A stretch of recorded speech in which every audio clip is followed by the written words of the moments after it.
adalah terdapat dalam surah Al-Baqarah ayat 180. A'udzu billahi minasyaitonir rajim.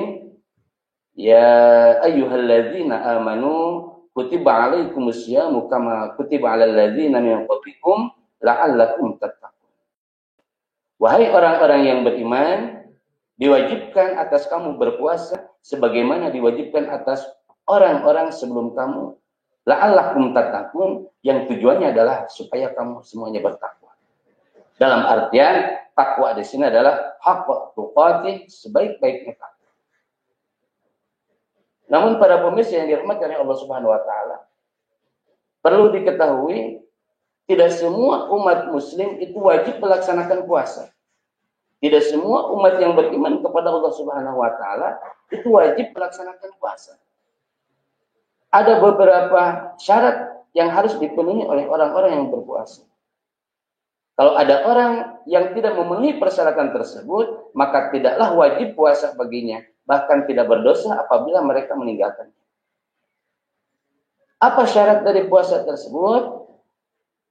Syarat dari wajibnya berpuasa ini, sepakat Imam Syafi'i maupun Imam Hambali itu sepakat bahwa syarat wajibnya puasa itu ada 4. Wa syaraitu wujubis syiyam arba'atu asya'. Syarat-syarat wajibnya puasa itu ada 4. Ketika keempat syarat ini ada pada seseorang, maka orang tersebut itu wajib melaksanakan puasa. Syarat yang pertama, syarat wajib yang pertama, seseorang wajib melaksanakan saum itu adalah syaratnya yang pertama adalah al-Islam, yaitu Islam. Artinya hanya orang Islamlah yang wajib. Orang kafir itu tidak pernah membenarkan ajaran Allah dan ajaran selalu membohongkan terhadap ajaran Allah dan Rasulnya. Watawal. Makanya orang kafir tidak diwajibkan oleh Allah Subhanahu wa taala untuk berpuasa. Sekiranya ada orang kafir melaksanakan berpuasa di bulan Ramadan, itu sah-sah saja. Silakan saja berpuasa, namun tetap amalnya tidak akan diterima oleh Allah Subhanahu wa taala. Amalnya itu tidak akan ada dampak yang positif, di akhirat tidak akan ketemu pahala dari puasa tersebut. Karena kita tahu bahwa amalnya orang-orang kafir itu faja'allahu haba'am mansura. Allah menjadikan amalnya itu bagaikan debu yang bertebaran. Artinya tidak ada efek sama sekali terhadap perbuatan baiknya. Mereka berbuat baik di dunia, ya Allah balas kebaikan di dunianya, namun tetap di akhirat dia tidak akan berkesan dari Allah Subhanahu wa taala. Makanya syarat wajib yang pertama seseorang bisa melaksanakan puasa ini adalah al-Islamu, yaitu orang Islam. Untuk syarat yang kedua, seseorang wajib melaksanakan saum adalah balik atau bulug, wal bulug. Bulug ini jamak daripada balik. Balik ini adalah batas usia yang sesuai dengan apa yang sudah Allah tentukan. Usianya sudah mencapai dengan batas yang Allah sudah tentukan. Kalau kita lihat ciri-ciri daripada balik tersebut adalah seseorang bisa disebut balik apabila sudah memenuhi 3 syarat, 3 ciri tersebut. Yang pertama cirinya adalah tamamu khamsa asyarata sanatan fid dzakari wal unsa. Syarat yang pertama daripada ataupun ciri yang pertama dari balik ini adalah sempurnanya usia 15 tahun, baik itu kepada perempuan ataupun laki-laki. Ketika ada anak yang usianya sudah sampai 15 tahun, itu secara otomatis anak tersebut sudah balik. Dan dengan baliknya tersebut, otomatis anak ini sudah diwajibkan untuk melaksanakan berpuasa. Itu ciri yang pertama. Ciri yang kedua dari balik itu adalah wal ihtilamu fi dzakari wal unsa. Mimpi basah. Ketika ada anak, meskipun usianya belum 15 tahun, tapi anak tersebut sudah mengalami mimpi basah ataupun mengalami keluarnya sperma pada waktu malam, maka secara otomatis anak ini sudah masuk ke dalam balik. Meskipun usianya belum mencapai 15 tahun. Itu syarat yang kedua ciri yang kedua dari ciri balik. Ciri yang ketiga dari balik ini adalah wal haidu litisdik sinina fil insan.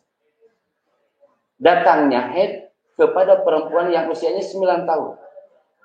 Ketika ada akhwat, ada perempuan usianya sudah 9 tahun, terus keluar haid, maka secara otomatis dengan keluarnya haid tersebut, maka perempuan ini sudah masuk kepada kategori balik.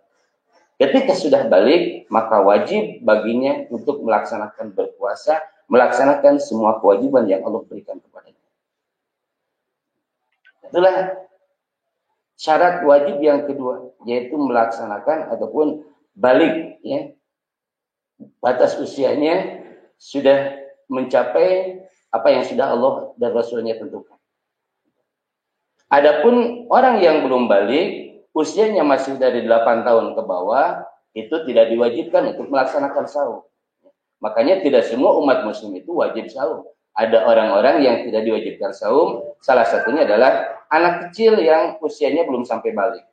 Itu tidak diwajibkan saum, namun kepada orang tua sunat untuk menyuruhnya berpuasa ketika usianya sudah 7 tahun. Meskipun puasanya hanya setengah hari. Mungkin yang usia seperti saya ini pernah mengalami dulu ketika disuruh oleh orang tua, nah silakan berpuasa, gak apa-apalah sampai jam 12 juga, nanti dikasih hadiah. Nah, kenapa seperti itu? Itu liyuta'adaha supaya menjadikan pembiasaan diri. Ketika belum balik, mereka sudah diajarkan untuk berpuasa. Insya Allah ketika sudah balik, mereka sudah terbiasa untuk melaksanakan puasa tersebut. Apalagi kalau anak tersebut sudah mencapai usia 10 tahun, itu orang tua harus benar-benar menyuruh anaknya untuk melaksanakan kewajiban yang Allah berikan kepada mereka. Itu syarat wajib yang kedua tentang diwajibkannya berpuasa. Syarat wajib yang ketiga adalah al-aqlu, yaitu berakal. Orang bisa dikatakan wajib melaksanakan saum apabila punya akal yang sehat, punya akal yang sempurna. Karena Allah menciptakan makhluk ini berbeda-beda. Allah menciptakan hewan, tapi dalam hewan tersebut Allah tidak menciptakan akal. Makanya hewan tidak diwajibkan melaksanakan berpuasa. Dan Allah menciptakan manusia. Dan pada manusia tersebut ada yang akalnya sempurna, ada yang akalnya tidak sempurna. Contoh yang akalnya tidak sempurna adalah orang-orang gila. Jadi orang gila ini tidak diwajibkan oleh Allah untuk melaksanakan berpuasa. Makanya ketika di bulan Ramadan ini kita sedang jalan-jalan keluar, kita sedang jalan-jalan ke pasar, ada orang gila yang sedang makan-makan, tolong jangan iri, tolong jangan ikuti. Kenapa? Karena mereka itu tidak diwajibkan oleh Allah untuk melaksanakan puasa. Alasannya karena akalnya itu tidak sempurna. Akalnya lagi tidak sehat. Itu salah satu syarat wajibnya puasa adalah orang berakal. Makanya selinkan dengan hadis Nabi Muhammad SAW, rufi al-qalamu an salasatin. Allah mengangkat pena dari 3 golongan ini. Jadi amam adalah as-sabiyyu hatta yahtalim, anak-anak kecil sehingga balik. Ketika masih kecil, maka rufi al-qalam itu diangkat oleh Allah Subhanahu wa taala. Artinya tidak dicatat amalnya. Wal majnun, yang keduanya adalah wal majnun adalah orang-orang yang gila. Sehingga orang tersebut waras kembali ataupun sehat kembali. Itu syarat wajib yang ketiga yang harus dipenuhi oleh orang-orang yang melaksanakan berpuasa. Syarat yang keempat, seseorang wajib melaksanakan saum itu adalah wal qudratu ala saum. Orang ini mampu melaksanakan saum, kuat melaksanakan saum. Baik itu secara hissi ataupun secara syara. Kalau hissi itu dilihat dari segi anggota badan kita, kekuatan fisik kita. Kalau syara itu kekuatan itu dilihat dari ilmu syara. Contoh salah satu kuatnya kita melaksanakan puasa secara hissi adalah fisik kita mampu ataupun kuat melaksanakan berpuasa. Karena ada orang-orang yang sudah tidak kuat melaksanakan puasa. Ketika orang sudah tidak kuat melaksanakan puasa, maka orang ini tidak diwajibkan oleh Allah untuk berpuasa. Contohnya seperti apa? Al-marid, orang-orang yang sakit. Yang sakitnya itu sakit parah. Ataupun orang tua yang sudah renta, orang tua yang sudah benar-benar tua yang sekiranya tidak bisa melaksanakan puasa, maka itu tidak diwajibkan oleh Allah untuk berpuasa. Namun ada kewajiban yang harus jadi pengganti dari puasa tersebut adalah dengan membayar fidyah. Jadi ketika ada orang tua, kita punya orang tua yang sudah tua renta, yang sekiranya sudah tidak mampu lagi untuk melaksanakan saum, kalau saum kondisinya akan semakin parah, maka itu kewajiban saum tidak lagi berarti baginya. Ya.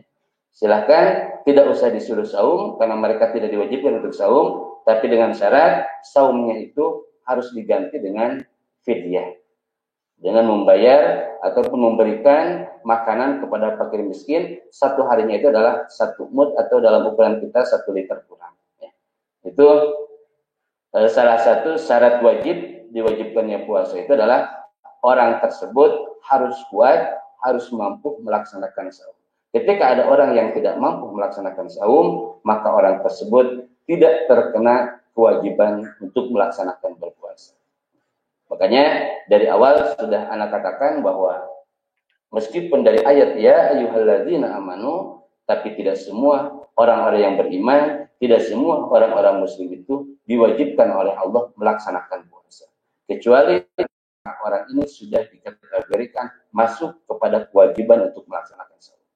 Tapi apabila dari syarat wajib yang ini ada salah satunya, maka orang tersebut tidak diwajibkan untuk melaksanakan saum. Contoh, orang ini Islam, orang ini sudah balik, orang ini berakal, tapi dia tidak mampu melaksanakan saum, tidak kuat melaksanakan saum karena sakit yang sangat parah, maka dia tidak wajib. Ya. Jadi artinya orang yang wajib berpuasa itu kalau keempat syarat ini terpenuhi semuanya. Ya. Tidak terpenuhi salah satunya, maka itu tidak diwajibkan untuk melaksanakan saum. Itulah syarat wajib diwajibkannya berpuasa kepada kita semua. Ya, mudah-mudahan keempat syarat ini itu ada pada diri kita semua sehingga kita bisa melaksanakan puasa ini dengan secara maksimal. Para pemirsa yang dirahmati oleh Allah Subhanahu wa taala, selain kita mengetahui terhadap syarat wajibnya puasa, poin yang ketiga, kita juga harus tahu apa saja hal-hal yang membatalkan terhadap puasa. Ya. Jangan sampai kita berpuasa, tapi kita selalu melaksanakan perbuatan yang sekiranya itu ternyata membatalkan puasa. Makanya pentingnya ilmu itu adalah di sini. Pentingnya ilmu itu adalah kita tahu terhadap apa saja yang dapat membatalkan puasa. Di dalam kitab Hasyiah Bajuri ini diterangkan bahwa alladzi ma yuftiru shaum asyaratu asya. Yang membatalkan hal-hal yang membatalkan terhadap puasa itu ada 10. Mudah-mudahan bisa kita bahas semuanya pada hari ini. Ada 10 hal-hal yang dapat membatalkan puasa. Yang pertama yang dapat membatalkan puasa itu adalah ma wasala amdan ilal jauhi awil roksi. Segala sesuatu yang masuk kepada lubang tubuh. Lubang tubuh yang langsung menuju kepada tubuh. Lubang tubuh di sini ada 5 yang harus kita jaga ketika kita sedang melaksanakan berpuasa. Salah satunya adalah pertama mulut, yang kedua adalah hidung, yang ketiga adalah telinga, yang keempat adalah lubang buang air kecil, yang kelima lubang buat air besar. Itu 5 lubang yang ada pada tubuh kita yang harus kita jaga supaya puasa kita tetap tidak batal. Jadi segala sesuatu yang masuk kepada mulut, segala sesuatu yang masuk kepada hidung, telinga ataupun lubang yang 2 di bawah itu bisa membatalkan puasa Tapi dengan syarat, dengan catatan apabila masuknya itu sampai tertelan ke tenggorokan dan masuk ke dalam perut. Ada orang yang suka bertanya, Ustaz, bagaimana hukumnya berkumur ketika lagi berpuasa? Berkumur ketika lagi berpuasa itu tetap sunnah. Karena berkumur itu baik ketika berpuasa maupun tidak, itu tetap sunnah selama air kumuran tersebut tidak masuk ke dalam tenggorokan. Jadi kita berkumur itu boleh-boleh saja, bahkan disunatkan. Dan kita tahu an-nafilatu ya'dilul faridah.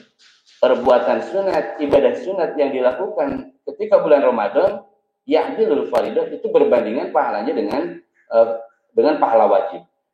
Sunat Allah balas dengan wajib. Ketika kita berkumur dan berkumur tersebut tidak sampai tertelan masuk kepada tenggorokan, maka berkumur itu tidak apa-apa. Jadi ketika kita berpuasa, kita wudhu, itu berkumur sah-sah saja, boleh-boleh saja, dengan syarat air kumuran tersebut jangan sampai masuk ke dalam tenggorokan dan masuk kepada perut kita. Ketika airnya sudah masuk ke dalam tenggorokan, maka batalah puasa kita. Bagaimana hukumnya kalau sekiranya kita menelan ludah? Ada orang waktu kecil dulu, ya, sedikit-sedikit meludah karena beranggapan bahwa menelan ludah ini ternyata katanya membatalkan puasa. Di sini dikatakan bahwa menelan ludah itu tidak membatalkan puasa. Menelan ludah tidak membatalkan puasa. Ketika kita sering banyak bicara, ketika kita sering ngobrol, terus kita telan ludah kita, maka itu tidak membatalkan puasa. Namun dengan catatan ada 3. Ya.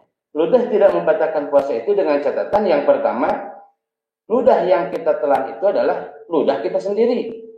Ya. Jadi kita menelan ludah kita sendiri itu tidak batal. Mafhum mukhalafahnya batal ketika kita menelan ludah orang lain. Itu catatannya. Kita batal kalau sekiranya menelan ludah orang lain. Dan tidak batal ketika menelan ludah sendiri. Itu catatan yang pertama.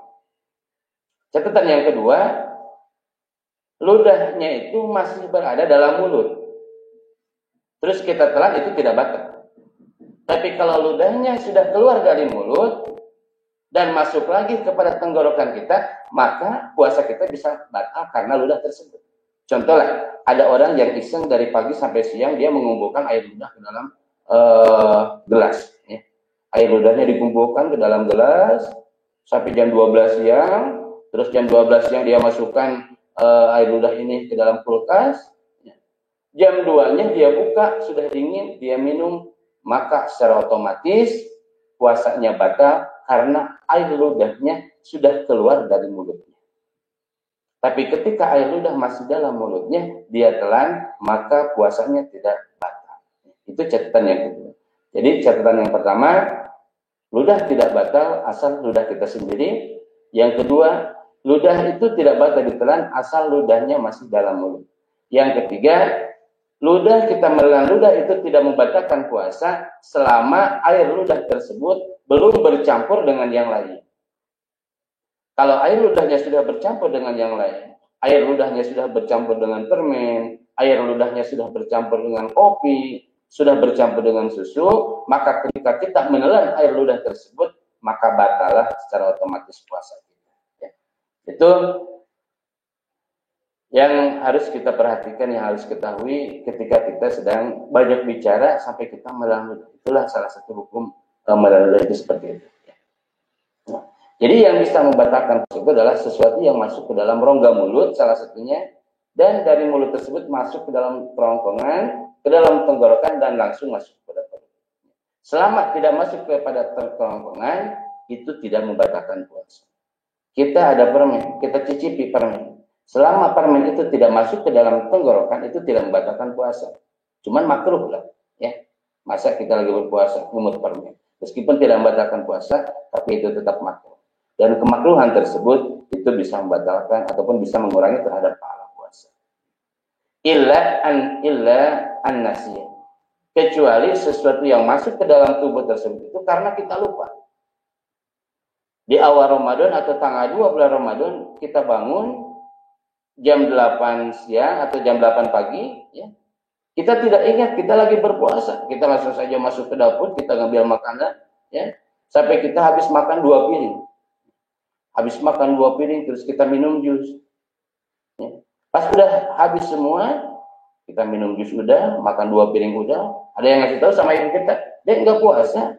Nah, kita lupa tersebut itu dimaafkan oleh Allah Subhanahu wa taala.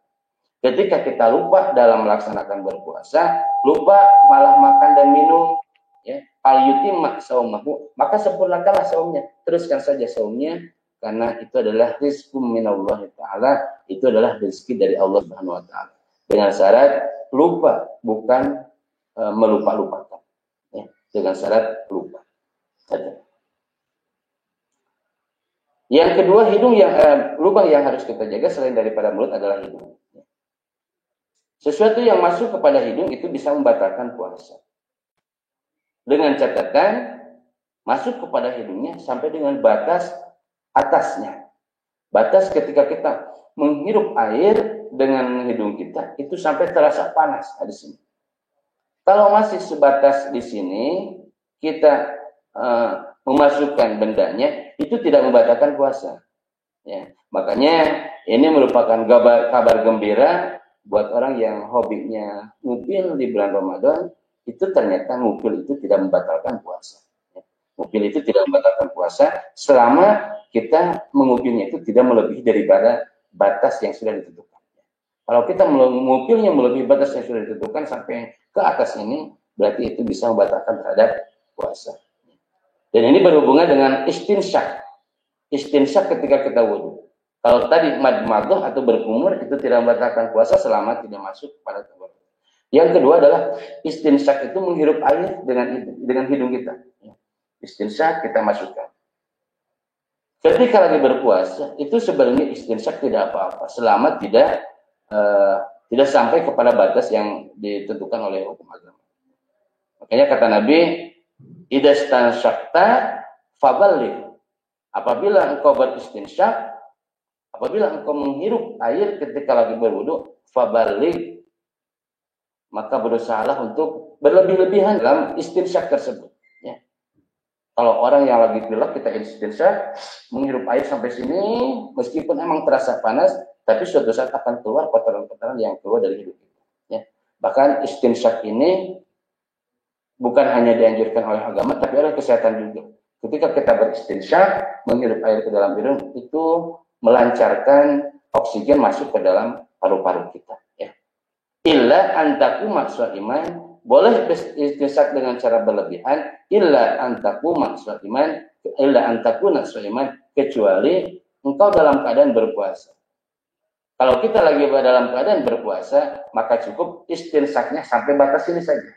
Yang penting masuk kepada hidung, jangan sampai melebihi daripada batas yang sudah ditentukan. Ya. Jangan sampai melebihi ke atas ini. Kalau sudah melebihi batas ini, berarti puasa kita itu bisa membatalkan puasa. Nah, itu lubang-lubang yang harus kita jaga. Bahkan kita ingat waktu kecil, ya. Jangan menangis katanya. Menangis itu membatalkan puasa. Itu ada orang yang beranggapan bahwa menangis itu membatalkan puasa. Ketika kita lagi kecil itu suka dibohongin seperti itu. Dek, jangan menangis, kalau nangis batal loh puasanya. Nangis itu ternyata tidak membatalkan puasa, karena itu bukan memasukkan tapi mengeluarkan. Ya. Dan mata itu bukan sesuatu yang harus kita jaga. Jadi menangis itu tidak membatalkan, kecuali kalau kita menangisnya sambil memakan es krim, itu baru kita batal. Ya. Itu salah satu syarat hal-hal yang membatalkan puasa. Yang kedua adalah al-qai'u amdan. Yang membatalkan puasa yang kedua adalah al-qai'u amdan, muntah dengan cara sengaja. Nah, ada yang muntah dengan cara sengaja, ada yang muntah dengan cara tidak sengaja. Kalau muntahnya dengan cara disengaja, kita memasukkan sesuatu ke dalam mulut kita sampai keluarlah muntah, maka muntahnya tersebut itu membatalkan terhadap puasa. Tapi kalau muntahnya tidak disengaja, kita keluar rumah Dan ketika kita keluar rumah ada sesuatu yang menjijikkan sampai kita muntah, maka muntahnya itu tidak membatalkan puasa. Ataupun kita lagi jalan-jalan keluar kota, lagi jalan-jalan ke mana gitu, karena kita tidak kuat dengan kondisi tubuh kita sehingga kita muntah, maka muntah tersebut itu tidak membatalkan puasa selama muntahnya itu tidak disengaja. Yang ketiga, yang membatalkan puasa itu adalah al-igma, pingsan. Pingsan in kana fi jami'il yaum, apabila pingsannya itu semua hari ataupun mulai dari sahur sampai dengan maghrib, ya. Ada orang yang pingsan dari habis sahur sampai sadar-sadar isya, maka orang tersebut batal puasanya. Kecuali kalau pingsannya itu cuma sebagian hari. Dia pingsan dari sahur, sadar-sadar jam 12 siang, ya. Jam 2 dia pingsan lagi, itu tidak membatalkan puasa karena ada waktu sadar ketika dia sedang melaksanakan puasa. Jadi yang ketiga adalah, yang keempat adalah al-igma, pingsan jami'un nahar. Artinya semua hari dari kita sahur sampai dengan maghrib itu pingsan. Yang kelima adalah yang membatalkan puasa itu adalah al-junun. Junun itu gila. Ketika orang berpuasa jam 12 siang, tiba-tiba dia gila, maka secara otomatis walaulah dotan, meskipun cuma sebentar, maka puasanya itu menjadi batal dengan sebab kegilaannya tersebut. Yang selanjutnya adalah al-haidu, haid bagi perempuan. Al-haidu wan nifas, haid dan nifas kepada perempuan. Nifas tersebut adalah adamul khariju akibal wiladah. Darah yang keluar diakibatkan karena melahirkan. Baik itu melahirkan bayi ataupun melahirkan bakal bayi. Maksudnya melahirkan bakal bayi itu adalah orang yang keguguran. Ketika keguguran keluar darah, maka itu bisa membatalkan pada puasa. Pada pemirsa yang dirahmati oleh Allah Subhanahu wa taala,